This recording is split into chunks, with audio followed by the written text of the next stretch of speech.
Hello everyone, welcome to the Green Man channel. Hope you're all good and well. So time for another album review, and this time round I'm reviewing the fourth studio album from Australian progressive metal band Nea Obliviscaris and their release Exile, which came out last week on the 24th of March via Season of Mist, and the album is 6 tracks and 52 minutes in length. So this is my first time experience with this band. I mean, I've heard of them before, I've checked out a couple of songs I think, but this was the first time I've really fully immersed myself in one of their albums. It's also probably the first time this year an album has kind of actually blown me away in places. I mean, I've heard a lot of really good albums this year, but this one did actually, I think, manage to blow me away.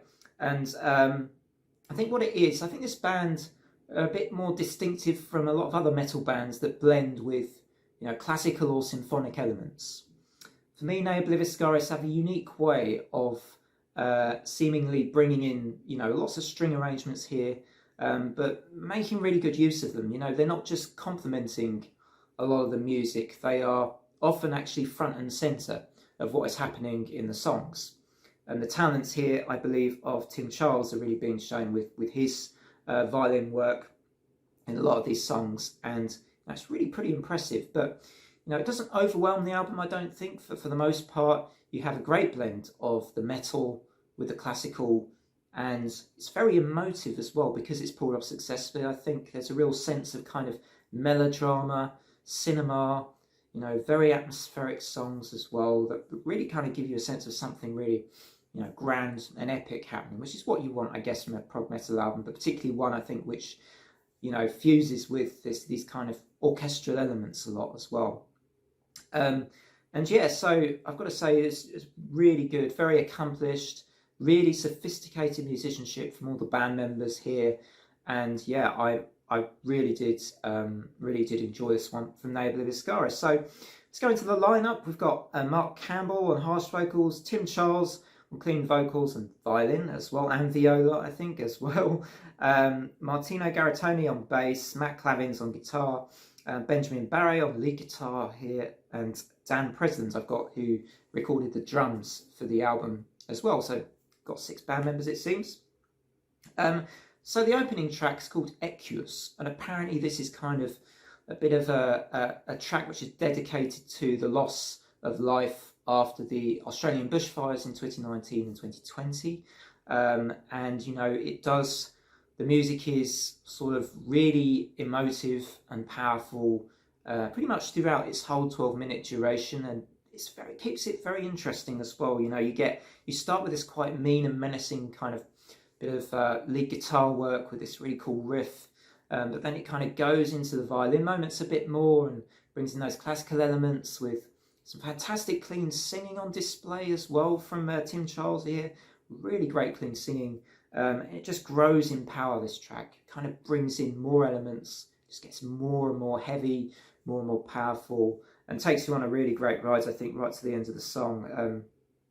You know, and suitably heavy, perhaps, for the very serious subject matter at the heart of this track as well, I would say. So then you move on to these two kind of link tracks, Misery Code 1 and Misery Code 2, which is delving into difficult subject matter again, with kind of dealing with terminal illness. And again, it's, you know, heavy stuff here. I feel like you get a bit more of that violin solo work in the second part of this, the second Misery Code. And again, it's just really great work. And there's something else I'd like to say about what they do here is a little bit like what Obscura and Beyond Creation do, where you kind of, and a lot of technical death metal bands do, I guess, across the board, where you can hear the bass work really clearly. You know, there's a clear separation of the bass in the mix, so you kind of get the kind of me trying to sound like a bass guitar in a technical death metal band. Anyway, yeah, so there's a lot of that happening as well, and I think really interesting though. Again, it's not sort of done on a whim; it's done to work well within the songs. It's some really good heavier drumming sections in this track, on both of these tracks actually, and again, some really good stuff. For me, the only part of the album which I felt the time a bit on was Suspire, the 4th track, which, you know, is actually a pretty heavy track with some good death metal blasting sections in it. For me, it just kind of, you know, just went on a little bit long, but it does kind of make up for it, because about the 6.5 minute mark, you get this incredible change where it just goes really up tempo and just launches, and it's like, wow, you know, that's what I was waiting for to happen in the track. It just, for me, took maybe a touch long getting there for that song, but great song again.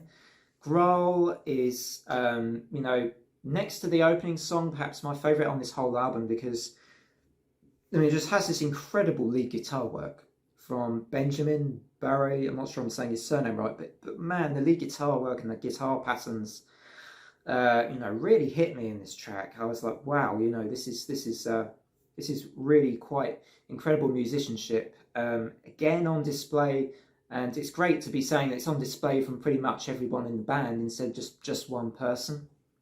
So yeah, I mean, and a great closing track, slightly shorter track called Anhedonia, which is much more of a mellow, just kind of finishing more on a kind of classical note, I guess, to round off this this pretty fantastic album. And I think for the first time this year, it might be, I am actually going to give a score of a 9 out of 10 for this Nea Obliviscaris album. Anyway, hope you enjoyed watching. Do like and subscribe if you enjoy my reviews, if you want to see more reviews as well, so you get the notification bells and everything. Otherwise, from me, have great evenings or days, whatever time of day it is, wherever you are. Until next time, bye for now.